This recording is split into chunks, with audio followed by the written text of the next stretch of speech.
And now today I have to deal with her at 24, telling me about my past she didn't even live.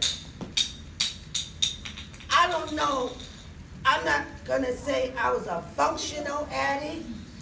I was just a regular addict. I was a straight crackhead. Not a usual crackhead, just a crackhead. I did in and everything.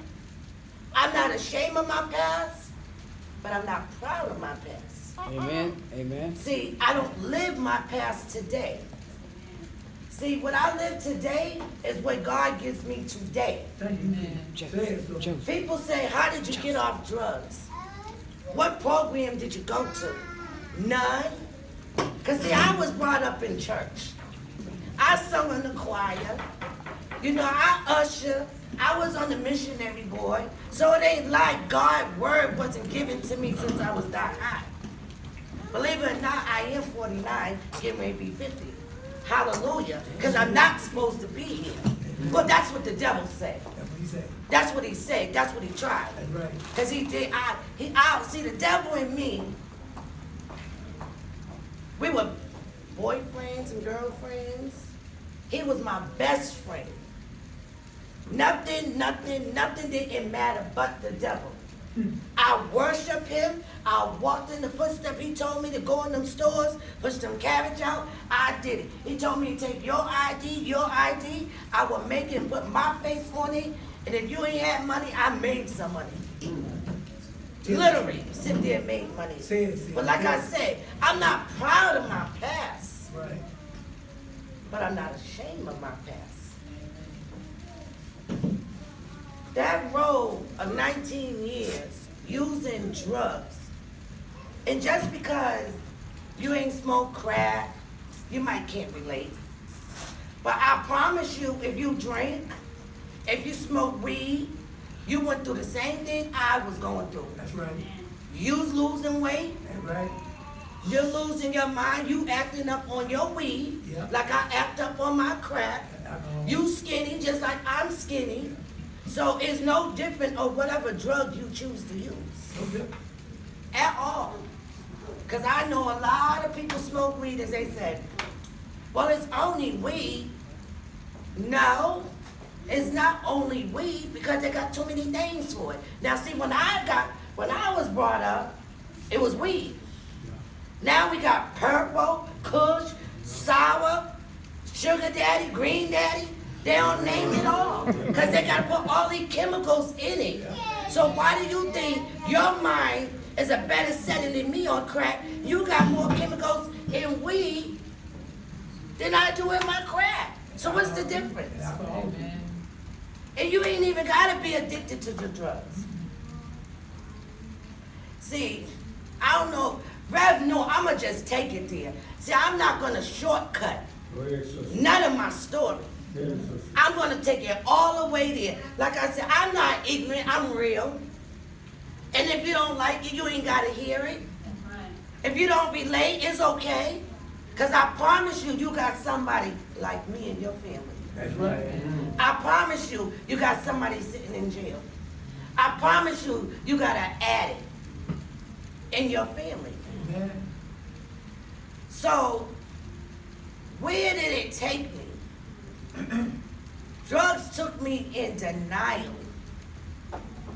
You couldn't tell me I was looking good when I'm only 100 pounds wet because you was jealous I was skinny.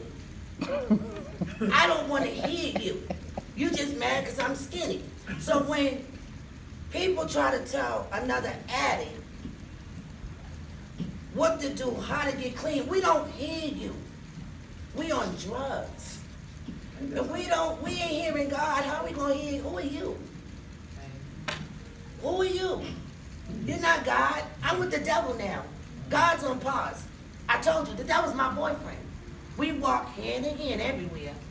I don't need you, my kids, my mama, my grandmother. All I need is my devil. Me and him. Say it. Tell the Bottom truth. line. Tell the truth. But see, he's so conniving. And he lies to me. Like, a lot of relationships in the beginning, it's all good. You know, he kept me with money, jewelry. I had more jewelry than the drug dealer. You know, he kept me up for a minute. But just like a man, just like a woman, after a while, take it away. Can't find him, can't find her. Where's she at? Who knows? So, I stayed with the devil. So my last bid I did, well, not my last bid, because I'm gonna come in and out, because there's so much, and I want y'all to get it. Right. So when I really started staying clean as my child kept getting older, got my place, had my own transportation business, I was making money. But see, what happened is, when you get clean, you think you can still do the same thing. I probably put down the drugs. I didn't put down my attitude. I didn't put down my hustling pants.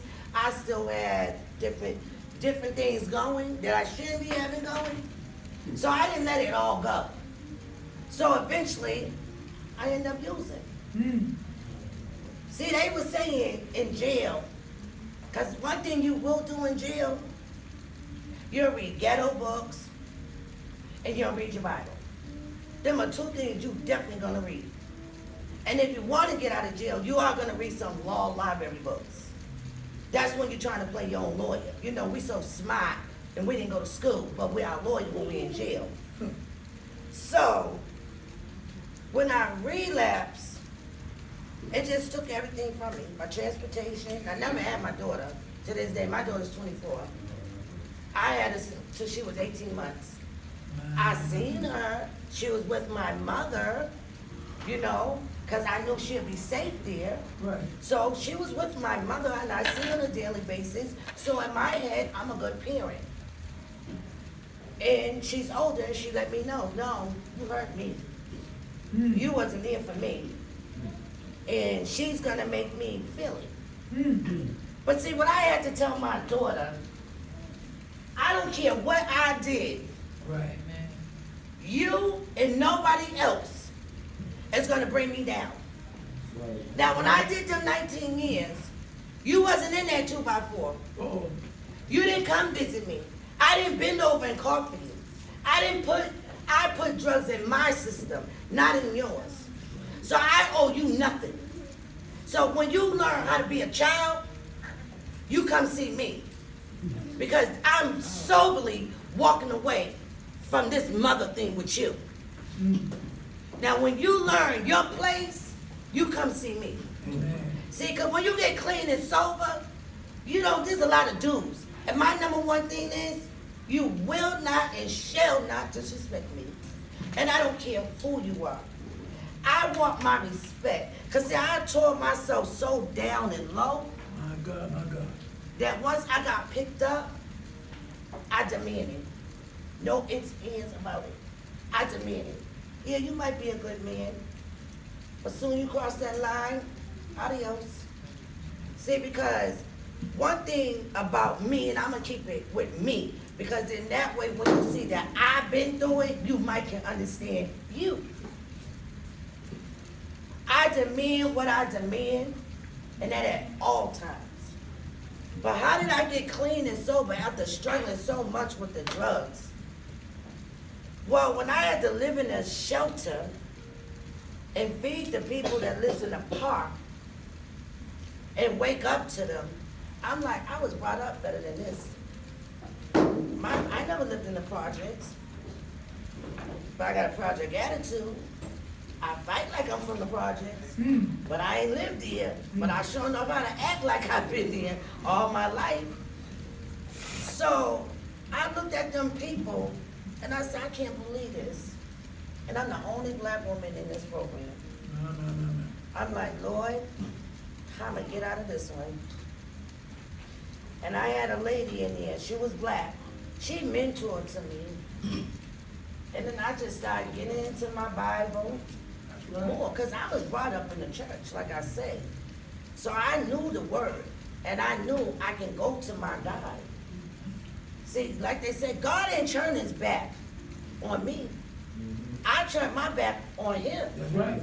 That's I right. choose to be the devil's girlfriend. That's right. Say Bottom it. line. Tell the truth. And like you said, with the devil ain't no good, so obviously everything I was doing was no good. So I went to church because I'm so tired being tired. I'm tired of going to jail. My daughter's getting of her age, she's talking back. So I went to church one Sunday. And I got on my knees. And I went in from the gut. And I said, God, please remove a urge from a drink and a drug. And when I went to him, and I said, I know I always ask you for something. That's why when I do hear the word, only thing I can say is thank you. I can't ask him for nothing else. Thank you, Jesus. Thank you. Thank you. That's the only thing I can say to him. Thank you. Thank you. Yes. Thank you. Thank you, Jesus. Because that road, that wasn't an easy road. I'm telling you, I was walking with the devil. I was living in New York, going in the alley, taking somebody's wig, putting it on my hair. My God. I was living at the train station, My God. eating whatever I could eat. And my mother in them would have been so ashamed and hurt, because she'd say, I raised you better than that. And I know she did. But see, when you on drugs, you don't hear nothing. So don't even talk to me. Don't even tell me to get clean. Don't tell me you're bringing me to a detox. Because I'm going to tell you, I'm clearly not going. But see, God brought me to my knees that it just got so tiring. I mean, tiring, drained, like my clothes. I got so small, I was in a kid's store buying clothes. I know. I know. So when I went on my knees and I went into that gut, I got 13 years, clean and sober. And I didn't do it because I wanted to do it. Yeah. Trust me, I don't bury people, family members, friends, somebody else's family, clean and sober. I done went through so much clean and sober. So just because I'm clean, I'm not saying life's just gonna get better overnight. Because that's not gonna happen. Process. It's a process. That's right. It takes 2 years for the drugs to even get out your system. I've been putting it in for 19. So of course, it's just not gonna be out because I'm not using.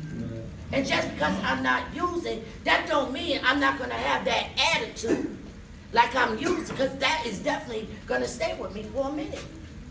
I don't get humble quick, sober. I just don't accept anything sober. You can't just pray for me sober. I don't accept prayers from people I know that drink, smoke weed occasionally, or the doctor gave it to them. So don't, I'm gonna pray for you. No, you're not. No, you're not. Pray for yourself, sweetie. No disrespectful. And I keep telling, I'm not ignorant. But there's a lot of things I don't settle for, and I don't have to. Amen. And see, and that's from the love of God, the love of family. So when you say prayers, when people come to me and they say, well, Rosalind, you know, I need you. Like my niece, she's running around on pills. We all hurt. But at the end of the day, oh, go talk to her. No.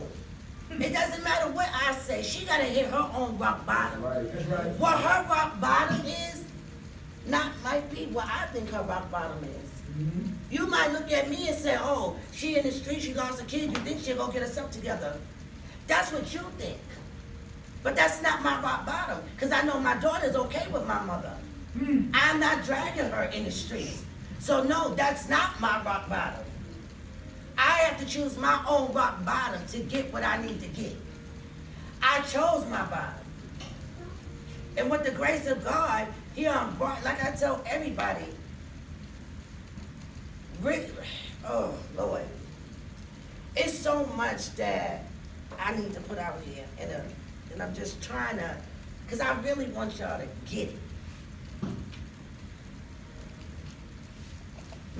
clean and sober is not an easy task.